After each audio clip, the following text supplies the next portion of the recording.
Late night walks have always been enjoyable to me. There's something about the silence that simplifies things. I have been working as a welder for more than 40 years. I live alone with my dog, Bosley, on a large farm.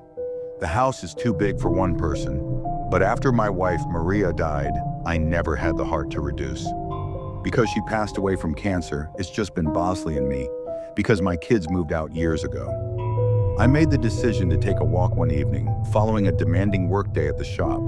Because of the size of my property, I usually only need one loop to satiate my appetite. Alongside me, Bosley trotted in the cool air. I sometimes feel that I like him more than he does. Even though I've made that circle hundreds of times, I saw something as I was making my way back to the house. I looked up to the window on the second floor, the one that used to be Maria's bedroom. I thought I saw something move for a moment.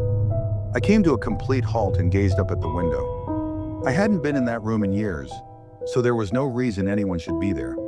It was impossible for me to do so.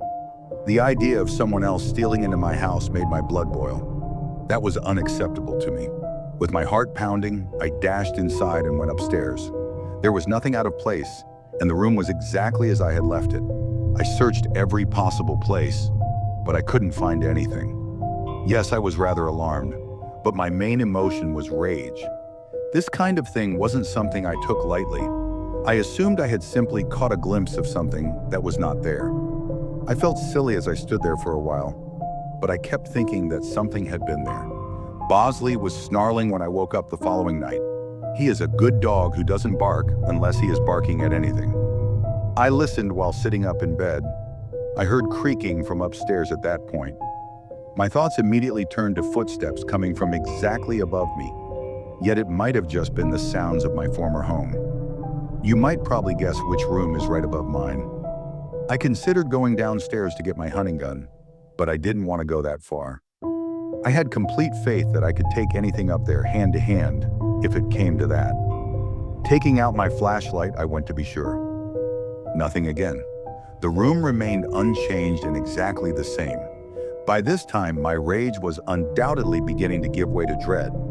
The house didn't feel quite right. When I got downstairs the next evening, the kitchen lights were on.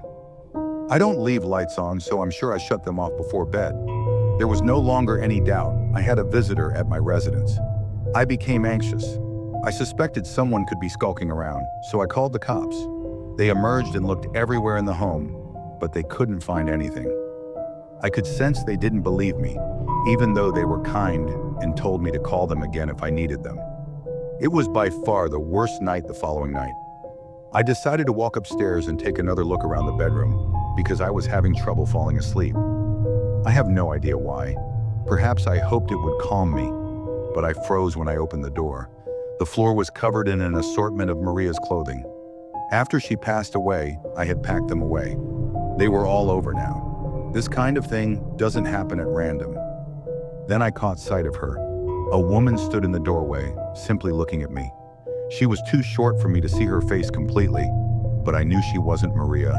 She didn't belong there. I'm not sure who she was. Never in my life have I been so terrified. I sprinted at her without hesitation.